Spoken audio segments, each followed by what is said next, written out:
Mateus capítulo 5, verso 17, diz assim a palavra do nosso Deus: não pensem que vim revogar a lei ou os profetas. Não vim para revogar, mas para cumprir, porque em verdade lhes digo, até que o céu e a terra passem, nem um i ou um tio jamais passará da lei, até que tudo se cumpra. Aquele, pois, que desrespeitar um destes mandamentos, ainda que dos menores, e ensinar outros a fazer o mesmo, será considerado mínimo no reino dos céus. Aquele, porém, que os observar e ensinar, esse será considerado grande no reino do céu. Porque eu afirmo que, se a justiça de vocês não excederem muito a dos escribas e fariseus, jamais entrarão no reino de Deus. Amém?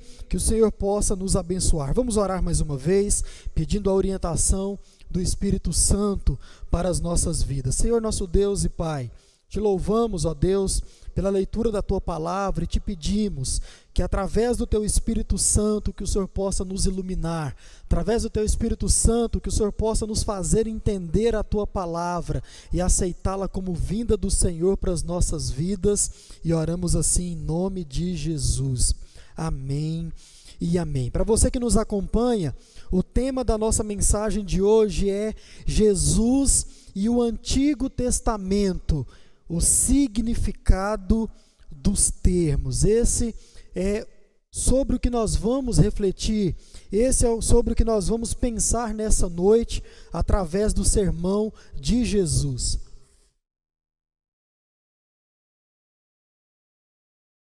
Jesus e o Antigo Testamento, o significado dos termos. Irmãos, ainda nessa introdução de Jesus, como nós começamos a aprender no domingo passado, quanto à nossa prática, em uma vida de retidão diante de Deus, nós precisamos parar um pouco nessa noite e refletir sobre o que significa alguns termos que Jesus usa aqui na sua introdução, nesses textos que nós lemos, dos versos 17 até o verso de número 20, e os termos são esses: a lei e os profetas. Jesus menciona esses termos aqui, e nós, de forma saudável, de forma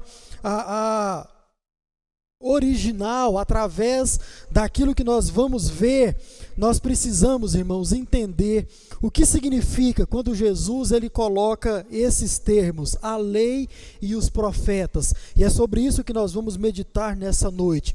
E talvez uma pergunta poderia surgir: pastor, por que saber os significados desses termos são importantes para a minha vida? Ouça, irmãos, por causa de um outro grande problema que existia no passado e também que ainda perpetua nos nossos dias hoje. Então, nós vimos alguma coisa no domingo passado, alguns problemas, e hoje nós vamos ver outro problema, e através ou por causa desse problema, nós precisamos entender de forma muito clara o que significa a lei e os profetas, e é isso que nós vamos fazer. Observe bem esse problema. Veja, imagine esse cenário comigo, pense comigo tudo isso aqui. Jesus veio como aquele que foi enviado de Deus. Jesus dizia isso a respeito de si mesmo e disse isso de várias formas. E também aqueles que o seguiam também diziam a mesma coisa sobre Jesus. Esse foi aquele que veio enviado de Deus como Messias, para nos salvar, para nos redimir dos nossos pecados. Mas, irmãos, a despeito de esse ser o cenário, isso ser aquilo que se dizia a respeito de Jesus por ele mesmo e também pelos seus seguidores, veja, Jesus era uma pessoa totalmente incomum para aquele tempo, e mais, Jesus era incomum para alguém que estava ali como um enviado de Deus, como um Messias. Sabe por quê, irmãos? Veja bem, porque Jesus, ele aparentemente ele não obedecia à lei de Deus, especialmente, pelo menos para os escribas e fariseus, ou pelo menos da mesma forma que os escribas e fariseus cumpriam e obedeciam à lei de Deus. Então, para aqueles homens, para os escribas, para os fariseus, para muitos líderes religiosos, Jesus não cumpria ou não obedecia à lei de Deus, o Antigo Testamento, a lei mosaica, assim como esses homens o faziam. Então, esses homens, líderes religiosos, olhavam para Jesus e viam Jesus como um homem totalmente incomum, diferente, e mais, alguém dizendo que veio da parte de Deus.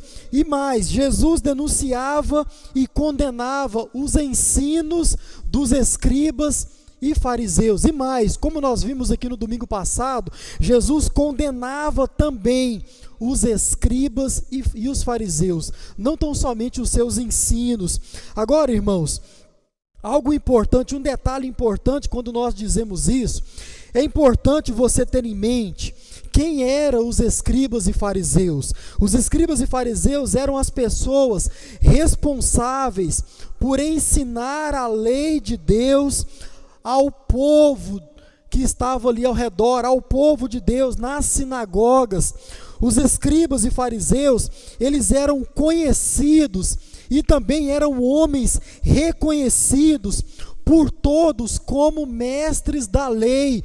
Eles eram conhecidos e reconhecidos como homens de Deus, como homens santos. Pois bem, então vem Jesus, adentra o seu tempo, também como um homem de Deus, também como um homem enviado de Deus, também como um mestre e, sobretudo, como um Messias, e condena esses outros homens de Deus.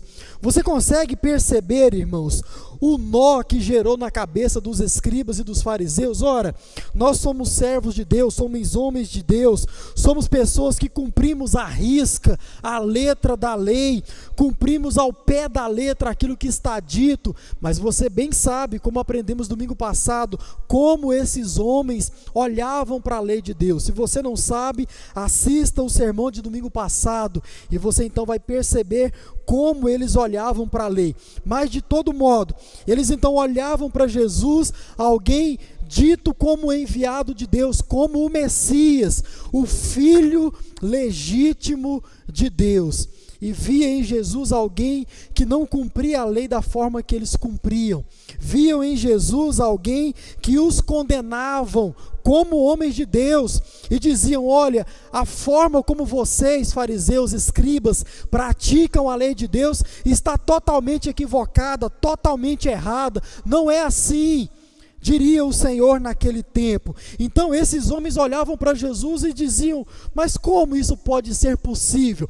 Como esse homem que condena os nossos ensinos e condena a nós pode ser o Messias, pode ser aquele que veio enviado da parte de Deus para nos trazer a salvação? E mais, eles olhavam para Jesus e viam que a mensagem que Jesus pregava era, entre aspas, contrária à lei de Deus, à lei da forma que eles seguiam, da forma que eles pregavam, que eles praticavam. E viam mais, Jesus vivia de forma totalmente contrária, entre aspas, à lei de Deus. Tudo isso, irmãos, sob o olhar dos fariseus, dos escribas, dos religiosos do tempo de Jesus. Todas essas discrepâncias geravam sim algumas dúvidas, algumas interrogações na cabeça de muitos naquele tempo, em especial na cabeça dos escribas e dos fariseus. E era muito comum então eles olharem para Jesus e perguntarem o seguinte: porventura esse novo mestre, ele não acredita nas Escrituras Sagradas, na lei de Deus. Esse Jesus de Nazaré, ele não acredita nas Escrituras. Será que ele deseja eliminá-las? Será que esse Jesus, ele tem um ensino totalmente diferente daquilo que nós estamos acostumados? Será que o ensino dele é uma novidade totalmente absoluta? Estará ele denunciando a lei e os profetas? Estará esse Jesus condenando a lei de Deus, condenando os profetas que foram levantados pelo próprio Deus? Estará ele querendo ensinar um novo caminho para se achegar diante de Deus? Ora, porque esse está ensinando até um novo jeito de orar. Isso tudo, certamente, os fariseus e escribas perguntaram ao olhar para Jesus e os seus ensinos, e também para a sua prática de vida. Existe alguma nova maneira de agradar a Deus? Estará ele voltando as costas definitivamente para o passado? Então tudo isso era muito comum, certamente estava na cabeça desses homens ao olhar para a vida, para as atitudes e também para a pregação do próprio Jesus. Essas, irmãos, e outras questões estavam permeando os pensamentos de muitos no tempo de Jesus, e esse problema, ele tem então levado muitos hoje em dia a abandonarem a lei de Deus, a abandonarem os profetas, os seus ensinos, e não os tratarem mais como palavra de Deus nos dias de hoje, para as suas vidas. Então, esse grande problema, e você me perguntaria então, pastor, mas que problema é esse? O de achar que Jesus é apático à lei de Deus, o de achar que os ensinos de Jesus não tem nada a ver com o Antigo Testamento, com aquilo que já foi estabelecido, com aquilo que já foi pregado, que ele apagou tudo o que foi ensinado anteriormente. Esse é o problema, irmãos, hoje em dia, quando muitas igrejas, muitos pastores, muitos crentes olham para o Antigo Testamento, eles olham e dizem o seguinte: não, isso aqui não é mais palavra de Deus, isso aqui não é mais ensinamento, agora nós estamos debaixo de um outro ensinamento, nós estamos debaixo de um novo tempo. E eu mostro ainda todo esse pensamento para você. Veja bem, esse tipo de pensamento, esse tipo de heresia, esse tipo de pregação contrária à palavra de Deus, irmão, se firmou entre nós em um passado não muito distante, de duas formas. Primeiro, dizia-se sobre a diferença entre Jesus e o apóstolo Paulo. Ouça bem, no passado, meados do século XVIII, início do século XIX, foi-se escrito um livro, onde o título dele em português se chama A Religião de Jesus e a Fé de Paulo. A Religião de Jesus e a Fé de Paulo.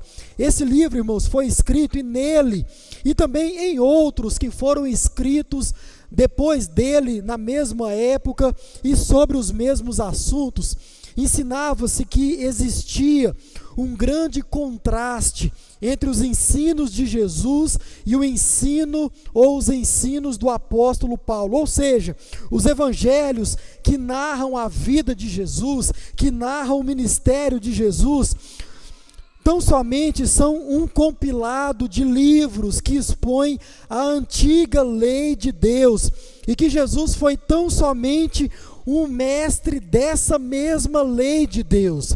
Esse livro, esses escritos diziam e ensinavam exatamente isso. Ensinavam que o verdadeiro fundador do cristianismo foi um homem chamado Paulo, com o seu legalismo, com as suas doutrinas. Também ensinavam que os evangelhos não passam de ensinamentos éticos e morais da lei de Deus, e que neles, irmãos, não existe nada a respeito da justificação pela fé.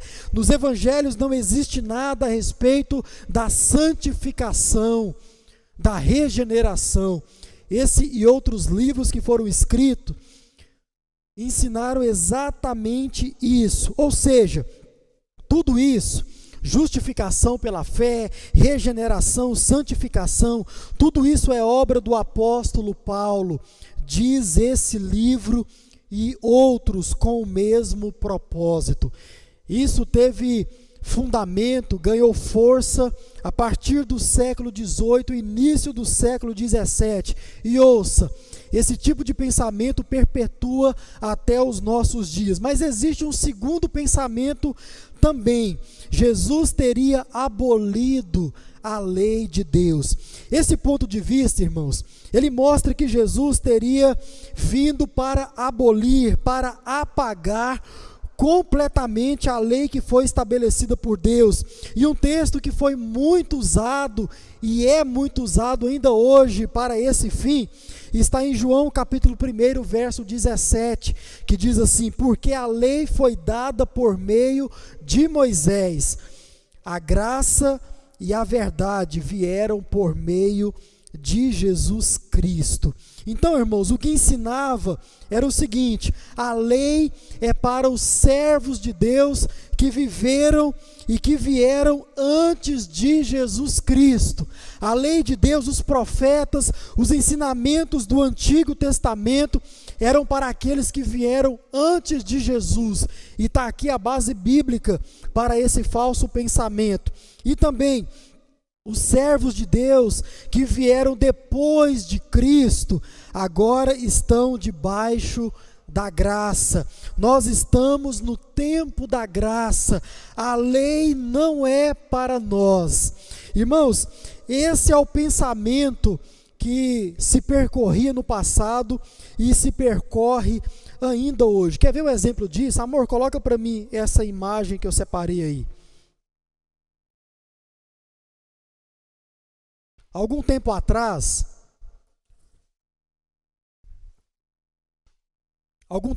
acerca do carnaval,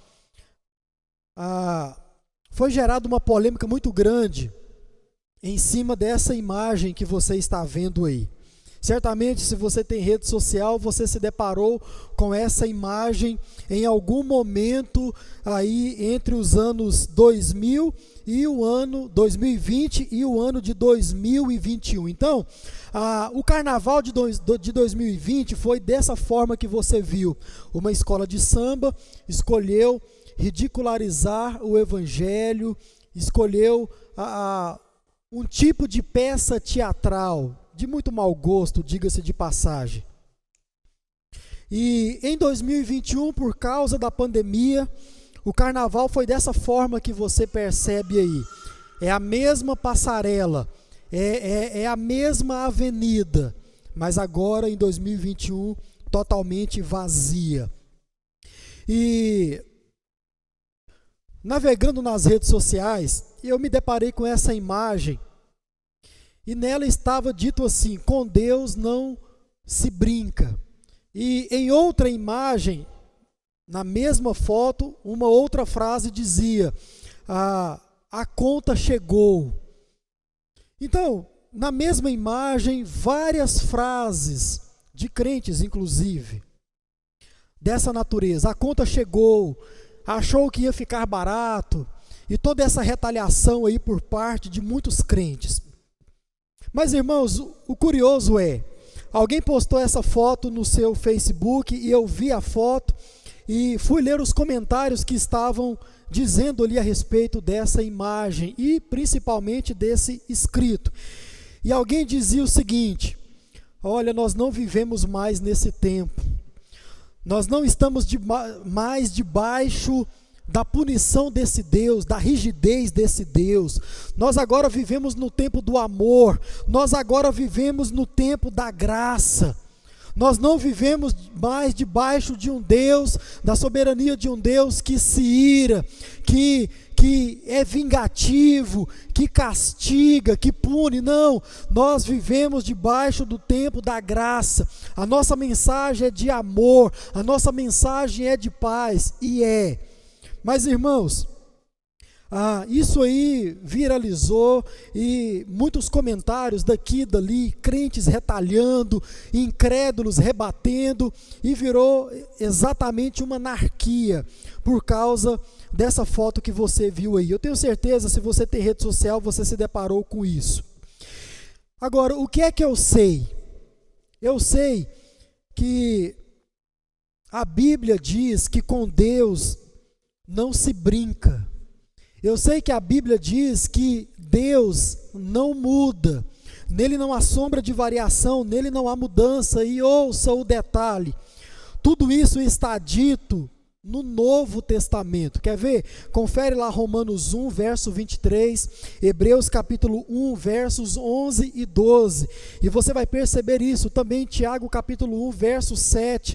Nós lemos isso há tão bem, verso 17. Nós lemos isso há tão bem pouco tempo atrás. Então, o Novo Testamento diz que Deus não muda e com o mesmo Deus não se pode brincar. Mas, irmãos, isso é o que se ensinava e também o que se cria no passado, e isso também é o que se ensina e o que se crê ainda nos dias de hoje. O que? Nós agora estamos no tempo da graça. Existe um autor que se chama Dietrich Bonhoeffer, um pastor alemão da época de Hitler, e ele escreveu um livro que trata exatamente da graça barata e também da graça cara. Vale a pena você conferir. Então, irmãos, isso permeia ainda nos nossos dias. Nós não estamos mais debaixo da lei. Nós não estamos mais debaixo dos ensinos dos profetas, mas sim, tão somente no tempo da graça. Isso é um engano, isso é um erro, e isso tem causado muitos problemas para muitos crentes, muitas igrejas e também para a nossa vida cristã. Infelizmente, irmãos, quantas igrejas têm sido conduzidas em nossos dias por essa inverdade, por essa mentira sobre as Escrituras Sagradas. Muitos podem até chegar a pensar que o Sermão do Monte, esse que nós estamos estudando, não é para ser pregado hoje em dia. Eu já vi comentários acerca disso. Por quê? Porque Jesus aqui aborda questões da lei, dos profetas, ensino do Antigo Testamento. Então, muitos dizem que o Sermão do Monte não é para ser pregado, não é para ser ensinado, não é para ser exposto. Por quê? Porque hoje nós pertencemos ao tempo da graça. Que tristeza, irmãos, tal pensamento, que tristeza esse tipo de afirmação acerca da palavra de Deus. Então, irmãos, esses são os pensamentos que vieram do passado e que perpetuam ainda hoje e causando aí muitos problemas doutrinários e, consequentemente, causando muitos problemas de práticas acerca da palavra de Deus. Então, como nós já aprendemos, pessoas olham para a palavra de Deus, interpretam de uma forma totalmente equivocada, errada, e praticam à luz da sua própria interpretação. Certamente vai interpretar e vai praticar de forma errada. Então, irmãos, para termos uma compreensão correta, saudável do texto bíblico e também aplicá-lo de forma correta nas nossas vidas, nós precisamos entender, como nós sempre fazemos aqui, os significados dos termos, e vamos fazer isso como eles seguem. Veja bem, o primeiro termo que eu quero chamar a sua atenção é o termo quando Jesus diz a lei. Então esse termo está aí no nosso texto e nós vamos entender um pouco sobre isso. Quando nós olhamos, irmãos, em uma primeira análise desse termo, a lei, nós devemos concordar com o termo, como ele então está empregado e como ele foi entregue aos filhos de Israel, ao povo de Deus no passado. E esse primeiro termo, nesse caso, ele significa a lei de Deus em sua inteireza, em sua totalidade, da forma exata como ela está escrita, da forma em que ela foi compilada por Moisés, especialmente nos livros de Êxodo, Levítico e Números. Esses livros onde, em especial e de forma mais direta, está descrito a lei de Deus, toda ela. No fim do livro de Gênesis, você vai perceber, sim, alguns mandamentos, algumas regras, algumas ordens, mas a lei de Deus está descrita necessariamente nesses livros, Êxodo, Levítico e Números. A lei de Deus, irmãos, ela consistia em 3 porções, e quando nós lemos a Torá, formos ler a Torá, nós já estamos quase fazendo isso na nossa leitura bienal, nós vamos perceber isso e você vai se lembrar desse ensinamento. A lei de Deus, ela está descrita no Antigo Testamento em 3 porções, e são elas: lei moral, lei judicial e também a lei cerimonial. E eu quero aqui explicar o que significa cada uma delas para você. Primeiro, a lei moral. A lei moral deriva dos 10 mandamentos, como nós conhecemos, e também a partir ou através de outros princípios morais que foram firmados, estabelecidos de uma vez por todas por Deus aqui no Antigo Testamento. Um exemplo disso está lá no Êxodo capítulo 20, a partir do verso 13. Não mate, não cometa adultério, não furte, não dê falso testemunho contra o seu próximo. Então isso é lei moral. Os 10 mandamentos tratam de lei moral para com o próximo, para também com o nosso Deus. Então, nós temos até hoje essa lei implantada em qualquer lugar do mundo. Você, por exemplo, já viu algum lugar que é permitido o assassinato? Eu acho que não. Se você conhece algum lugar que é permitido o assassinato por pura retaliação, coloque aí para mim, eu desconheço. Você conhece um lugar hoje que é permitido assaltar alguém, roubar alguém, furtar algo de alguém? Não, então isso foi estabelecido há muitos anos atrás, nós nem sabemos quantos anos, porque se trata do Antigo Testamento, e esse tipo de lei ainda existe até hoje. Então, isso é lei moral, isso trata da nossa moral, da nossa conduta, da conduta do ser humano. Então, isso é lei moral. Lei judicial. A lei judicial era a legislação dada ao povo de Israel como nação, como povo uno, como povo ali estabelecido pelo próprio Deus. Então, essa é a lei judicial, ou seja, como eles deveriam viver entre si, como eles deveriam tratar o seu próximo, como eles deveriam fazer os seus negócios, lidar com os seus negócios, com as suas fazendas, com as suas propriedades. Então, a lei judicial dizia ao povo de Israel, ao povo de Deus, o que eles então deveriam fazer acerca do seu próprio relacionamento como nação, e também o que eles não deveriam fazer como nação. Quer ver um exemplo disso? Abra a sua Bíblia em Êxodo capítulo 22, o verso 2 e o verso 3. Êxodo 22, aliás, Êxodo 22 é um bom livro para você ler, e você vai ver todo tipo de lei judicial que estava ali para o povo de Israel, e você vai perceber muita coisa ainda para os dias de hoje. Diz assim: se um ladrão for achado arrombando uma casa, e sendo ferido morrer, quem o feriu não será culpado do sangue ou da morte dele. Se, porém, já havia sol quando isso aconteceu, quem o feriu será culpado do sangue ou da morte. O ladrão deverá fazer restituição total daquilo que roubou. Se não tiver como pagar, o ladrão será vendido por causa do seu furto.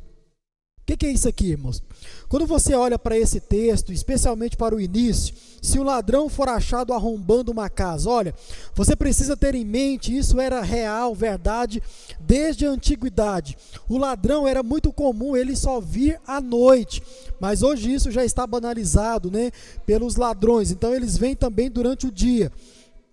Mas a lei aqui era também diante dessa regra, diante desse costume por parte dos ladrões, dos assaltantes, então era muito comum e tão somente acontecia dessa forma, eles vinham à noite. Até se você olhar para a palavra de Deus, todas as vezes que a palavra de Deus ela mostra, dá esse exemplo, ela trata o ladrão em vindo à noite. Então, se o ladrão for achado arrombando uma casa à noite, e se ele for ferido, se ele for maltratado, e até se ele chegar a ser morto, por quê, irmãos? Porque imagina a situação, se alguém te ataca na madrugada, se alguém entra na sua casa na madrugada e você está tudo apagado, você não sabe quem é, e por um motivo de defesa, uma reação de defesa, você agride aquela pessoa, e você então o fere, ou talvez até o mata. Diante da lei você não era culpado. Agora ouça, diz a lei, se isso acontecesse durante o dia, o que significa durante um dia? Durante o dia, significa exatamente no momento ou em uma situação onde fosse possível identificar aquela pessoa, capturá-la, aquela pessoa e denunciá-la às autoridades. Então é nisso que a palavra de Deus, a lei de Deus está mostrando, está aqui nos expondo. Então é exatamente isso. Se hoje acontecer essa situação, onde você pode identificar a pessoa, pode denunciar a pessoa, pode entregá-la às autoridades, você assim deve fazer. Se diante da luz do dia, se diante dessa situação, você for causar retaliação, ou seja, agredir a pessoa, até matar a pessoa, você será punido. Você consegue perceber a semelhança da lei do passado com as nossas leis de hoje em dia? O que a palavra de Deus está abominando aqui? A retaliação. A palavra de Deus está condenando a retaliação. Por quê? Porque, irmãos, nunca a palavra de Deus, ela está 100% contrário até aquelas pessoas que praticam o mal. Por quê? Todos nós somos pecadores. Em nós todos existe a natureza pecaminosa. Então, se hoje eu vejo alguém causando qualquer tipo de mal, eu devo pensar o seguinte: amanhã pode ser eu causando esse mesmo tipo de mal. Ou você nunca se pegou fazendo algo que é tão somente para os ímpios fazerem? Eu tenho certeza que já se pegou fazendo alguma coisa assim. Então, isso é lei judicial. E se você for continuar lendo o capítulo 22, você vai perceber muitas outras leis judiciais que havia para o povo de Israel. E você vai perceber também muita semelhança nas leis hoje em dia. Por fim, lei cerimonial. A lei cerimonial estava vinculada aos holocaustos, aos sacrifícios, aos rituais acerca da adoração no templo e também fora do templo, em qualquer outro lugar. Levítico capítulo 9, verso 1 a 4, diz assim: no 8º dia Moisés chamou Arão e os filhos dele, e os anciãos de Israel, e disse a Arão: pegue um bezerro para oferta pelo pecado, e um carneiro para o holocausto, ambos sem defeitos, e apresente-os ao Senhor. Depois você dirá aos filhos de Israel: tragam um bode para oferta pelo pecado, um bezerro e um cordeiro, ambos de 1 ano e sem defeito, como holocausto, e um boi e um carneiro por oferta pacífica, para sacrificar diante do Senhor, e oferta de cereais amassada com azeite, porque hoje o Senhor aparecerá para vocês. Levítico capítulo 9, de 1 a 4. Então, irmãos, essas são as leis que nós temos no Antigo Testamento, e é dessa forma que nós devemos olhar para elas, e cumpre a nós vê-las exatamente dessa forma, olhando para as Escrituras Sagradas. Mas, irmãos, nós precisamos saber o que significa tudo isso, o que significa olhar para a lei desta forma, o que significa toda essa lei moral, judicial, cerimonial, para a minha vida hoje, como cristão, como seguidor de Jesus Cristo. Ouça, Jesus não somente Ele quer nos ensinar que a lei de Deus aqui no Antigo Testamento, ela tende a nos ensinar sobre a vida, tende a nos ensinar sobre a conduta, sobre o comportamento dos seres humanos. E uma pergunta talvez poderia estar na nossa mente: como a lei ela pode mostrar isso para mim? Como a lei ela pode me ensinar acerca do meu comportamento, acerca da minha conduta, acerca da vida do ser humano? Muito bem, irmãos, apontando para o nosso pecado. A lei nos ensina acerca de nós mesmos, apontando para o nosso pecado, apontando para as falhas que existem no nosso caráter. Quer ver um exemplo disso? Veja isso aqui com muita atenção. Se não fossem as leis no nosso mundo, irmão, certamente esse mundo que nós vivemos estaria em total caos. Você deve concordar com isso. Quer ver um exemplo aqui da nossa cidade? Ouça isso com atenção. Aquela rua saindo aqui, que dá para o shopping, você percebe que de um tempo para cá, foi-se proibido estacionar do lado esquerdo da pista. E desde quando começa aquela grande loja ali do ex-prefeito, até o final da quadra, tem várias placas dizendo que é proibido estacionar. Antes era permitido, mas hoje a lei diz que não se pode estacionar ali naquele lugar. Agora eu convido você amanhã, a partir das 7 horas da manhã, passar naquela rua. E você vai ver o que é que tem do lado esquerdo, debaixo das placas que diz proibido estacionar. Vários carros estacionados, você passa lá quase todos os dias, você sabe do que eu estou falando. Agora, qual é a coisa mais interessante? Se com a lei dizendo que não se pode fazer isso, isso já acontece, imagine se a lei dissesse que estava tudo bem, como era no passado. Era muito difícil de se passar 2 carros na rua, aliás, não se passava. Então, irmãos, nós precisamos entender que sem as leis, hoje em dia, a nossa cidade, a sua cidade, o seu estado, o nosso país estaria em total caos. Ou seja, se não for a intervenção de Deus através das leis, irmãos, nós viveríamos em total caos, não saberíamos como nos portar diante da adoração ao próprio Deus. Por isso que precisa haver a lei moral, a lei judicial, a lei cerimonial, porque, irmãos, se dependesse de mim e de você, nós certamente faríamos as coisas como nós mesmos queremos, como nós mesmos entendemos, aquilo que é passível, aquilo que é bom para mim, aquilo que é agradável a mim, aquilo que é vantajoso a mim. Certamente era assim que eu iria viver, agir. Por isso é necessário a intervenção do próprio Deus. Também, Jesus quer nos ensinar que a cada detalhe da lei e a forma de se cumpri-la, cada detalhe da lei, quer seja moral, judicial, cerimonial, e também a forma de se cumpri-la no passado, apontava para algo definitivo. Cada detalhe da lei apontava para algo eficaz, perfeito, que viria com a chegada do nosso Senhor e Salvador Jesus Cristo. Então, irmãos, essa é a lei de Deus e o seu significado de forma geral. Nós devemos olhar para a lei da forma que ela está escrita, da forma que ela está posta, da forma que ela está colocada.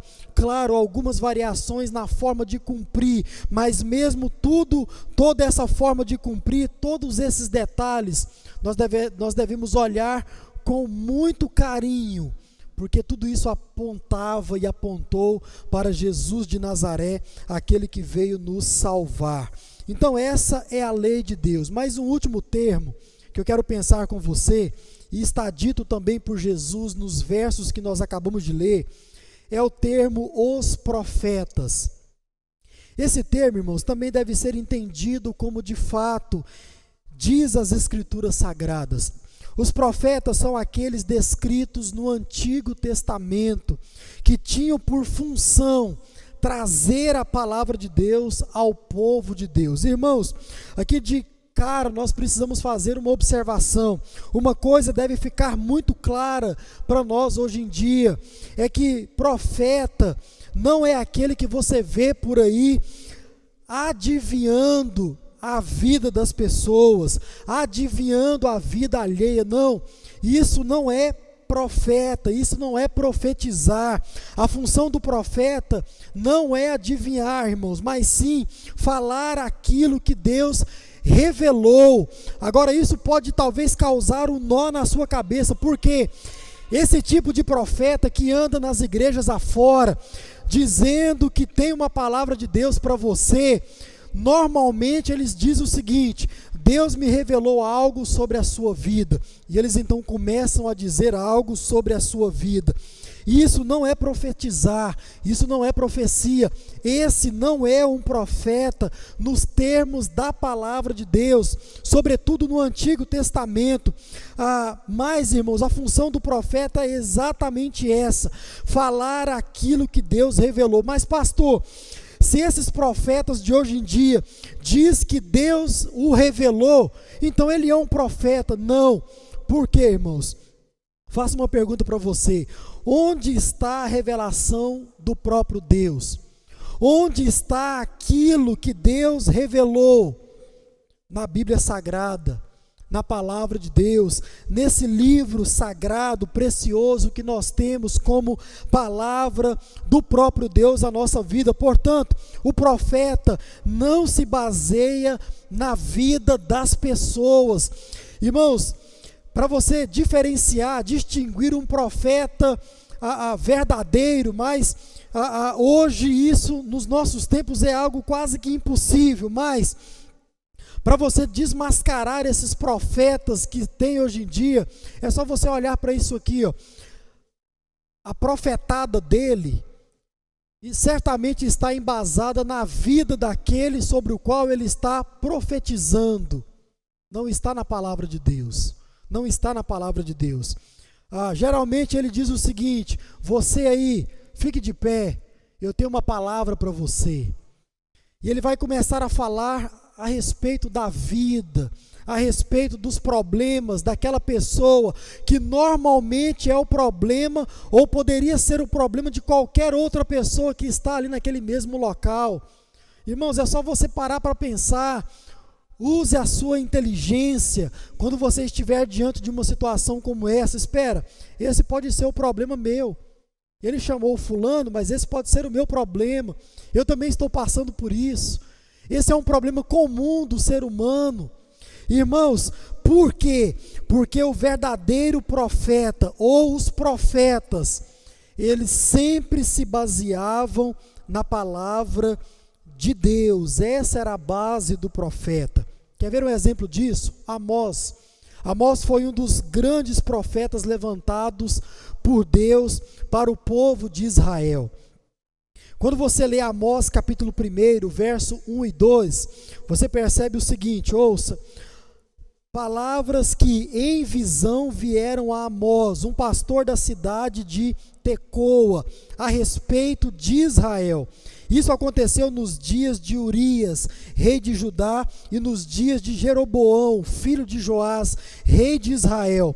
2 anos antes do terremoto, Amós disse: o Senhor rugirá de Sião e de Jerusalém fará ouvir a sua voz. E diz mais: os campos dos pastores estarão de luto e o alto do Carmelo secará. Aí talvez você poderia olhar para esse texto e dizer o seguinte: pastor, mas isso foi dito através de uma visão para o profeta Amós. Isso foi dito através de uma visão. Ótimo. Então eu convido você a conferir, não vou ler por causa do tempo, mas olha lá para Joel, volta algumas páginas aí da sua Bíblia, Joel capítulo 3, o verso 16, e vê se não está escrito exatamente a mesma coisa. Tá bom, eu vi lá e lá está dito que foi palavra de Deus ao profeta Joel. Ok, agora você volta um pouco antes do profeta Joel, vai lá para Oséias capítulo 11, o verso de número 10, e vê se não está escrito exatamente a mesma coisa, se Deus não disse para o povo de Israel acerca da sua própria conduta, aquilo que iria acontecer, e vai dizer que o Senhor rugirá como um leão de Sião, e por toda Jerusalém vai se ouvir a sua voz. Tudo isso já foi dito para o mesmo povo por outros profetas, e se você for olhar para a lei, tudo isso está dito na lei de Deus. Aí você olha para a parte B do verso 2 do capítulo 1 de Amós, está dito o seguinte: os campos dos pastores estarão de luto, o alto do Carmelo secará. Então, olha lá para Jeremias capítulo 12, o verso de número 4, você vai ver o profeta dizendo a mesma coisa. E, irmãos, está bem, talvez você diga, mas pastor, eu li aqui o restante do capítulo 1 do livro de Amós, do profeta Amós, e ele vai dizer a partir do verso 3 o seguinte: assim diz o Senhor. Assim. Então, a palavra não veio diretamente do Senhor para esse homem, não veio como uma revelação nova para esse povo.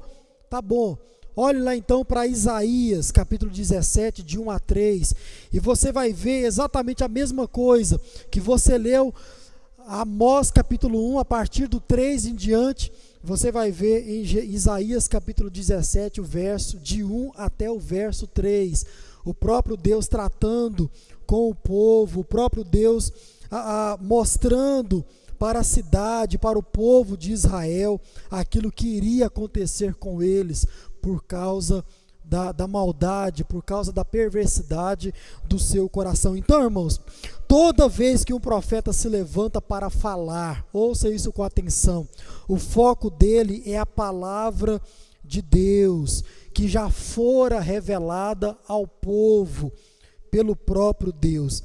E sempre, ouça isso, sempre é chamando o povo ao arrependimento. Não é falando algo da sua vida, de forma alguma, é convidando você ao arrependimento.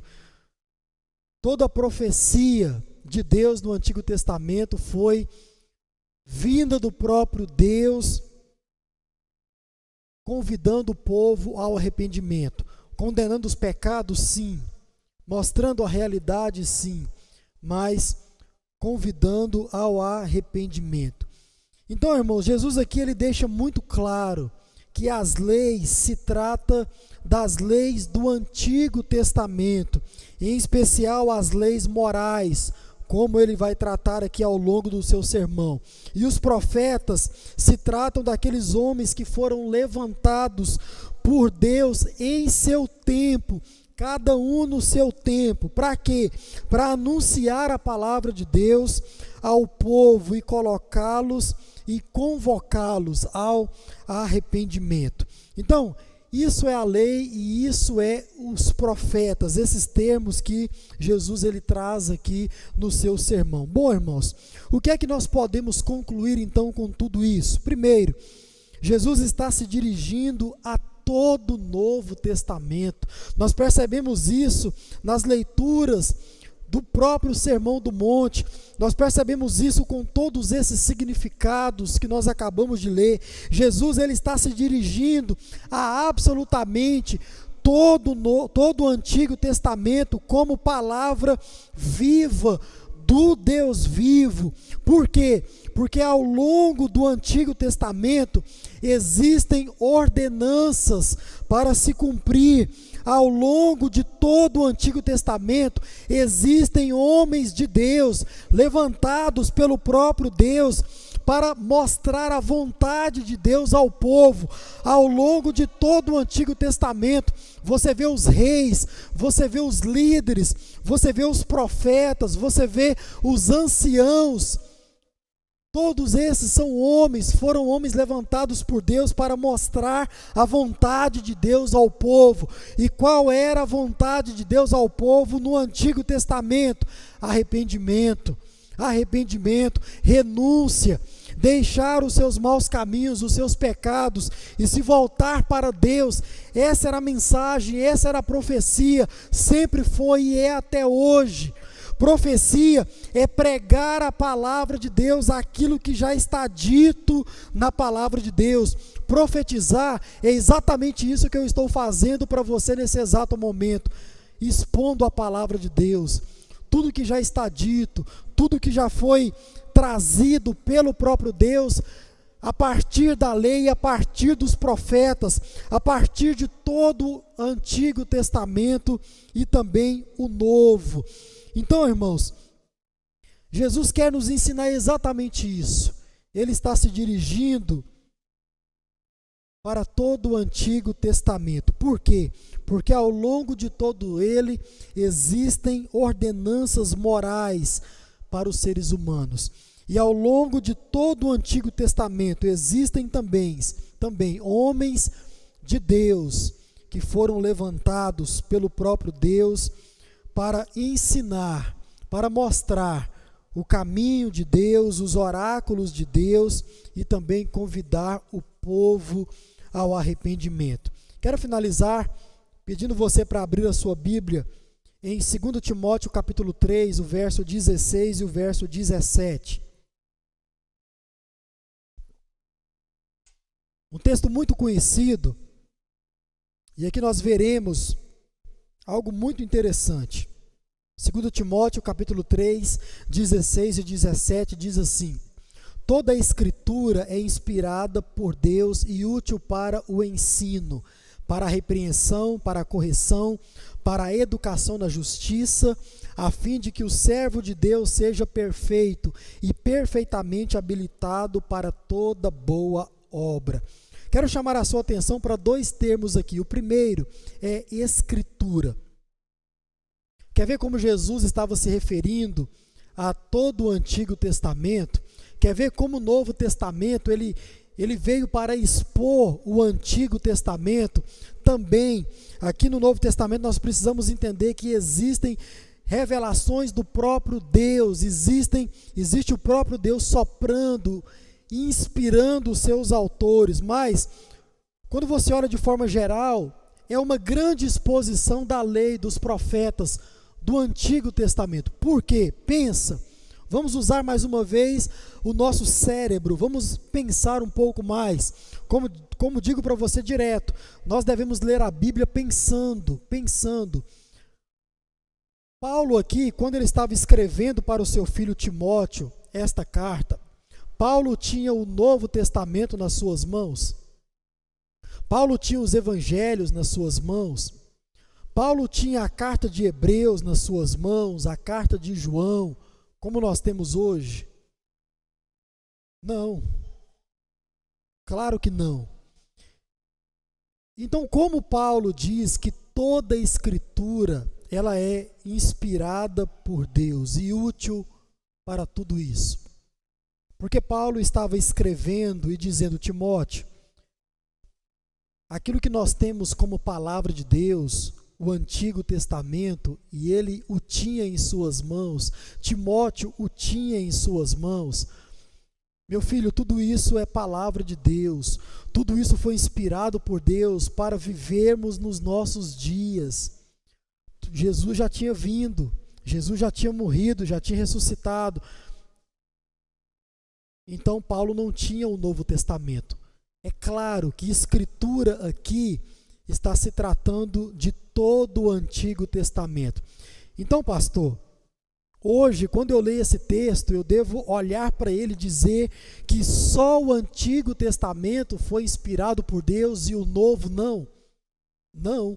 Por quê? Aí eu chamo a sua atenção para o outro termo, que é toda. Quando você traduz essa palavra do grego, toda, sabe o que significa? Toda. Só isso. Então hoje, quando eu leio esse texto, eu entendo o seguinte: toda a Escritura, ela é inspirada por Deus, o Antigo e o Novo Testamento. Mas pastor, por que eu posso olhar para esse texto hoje e dizer que também o Novo Testamento ele foi inspirado por Deus, se quando Paulo estava escrevendo aqui, ele estava dizendo que o Antigo Testamento é que foi inspirado por Deus? Ora, porque hoje nós temos o Novo e o Antigo Testamento em nossas mãos. Hoje nós temos a revelação de Deus ao nosso alcance de forma total e selada. Como tenho dito aqui, Deus já revelou aquilo que é a sua vontade para as nossas vidas. E o que é que nós estamos fazendo agora? Aprendendo, sendo por Ele, através do Espírito Santo, iluminado, para assim compreender um pouco mais, crescer um pouco mais no conhecimento da palavra de Deus. Toda a Escritura é inspirada por Deus. Novo Testamento e Antigo Testamento é palavra de Deus para a minha e para a sua vida. Amém, meus irmãos? Que nós possamos entender isso nessa noite, no nome de Jesus. Pastor, o que eu devo praticar nessa noite? Duas coisas tão somente. Primeiro, estude com prazer o Antigo Testamento. Estude com ânimo o Antigo Testamento. Não ignore as leis, não ignore os detalhes, os rituais, não ignore as cerimônias. Por quê? Tudo isso no passado apontou para Jesus Cristo, nosso Salvador. Então, quando você for ler o Antigo Testamento, estamos prestes a fazer isso, não olhe para o livro de Números, Levítico, não, mas que coisa chata, que coisa enjoada de se ler. Não, irmãos, quando nós lemos todos esses rituais, sacrifícios, irmãos, nós precisamos ler isso com alegria, porque tudo isso apontou para aquilo que Jesus veio fazer em prol das nossas vidas, e assim o fez. Estude com prazer o Antigo Testamento. Por fim, ouça com atenção o homem que Deus tem levantado para falar a palavra de Deus para você nesse tempo. O profeta é aquele que foi levantado no tempo para falar a palavra de Deus. Então ouça com atenção o homem que Deus colocou diante de você, como seu pastor, como seu líder religioso, para falar a palavra de Deus para você. Se esse homem tem colocado diante de você aquilo que é vontade de Deus, se esse homem tem, através da Bíblia, exposto a sua condição, dê ouvidos ao que esse homem fala, porque certamente ele foi levantado por Deus para trazer a vontade de Deus, para lembrar você aquilo que é vontade de Deus para a sua vida. Que possamos praticá-la nessa noite, aquilo que nós aprendemos como palavra do próprio Deus. Vamos orar. Senhor Deus e Pai, agradecidos estamos pela Tua palavra, pelas Tuas verdades. Agradecidos estamos, ó Deus, porque o Senhor nos anima, nos encoraja, nos ensina através da Tua palavra. Que possamos entendê-la nessa noite, através dessa exposição, dessa explicação. E que possamos, ó Deus, como sempre temos pedido ao Senhor, ser animados para praticá-la. Abençoe cada irmão que está aqui, cada pessoa que está participou desse culto, que o Senhor esteja com cada um de nós nessa noite. Mais uma vez, abençoe os enfermos, abençoe aqueles que sofrem, abençoe aqueles que padecem por causa do Covid, que o Senhor possa, ó Deus, os curar conforme a Tua vontade. Nos dê uma semana de graça, nos dê uma semana de vitória sobre o pecado e nos dê uma semana, ó Deus, de proteção da parte do Senhor.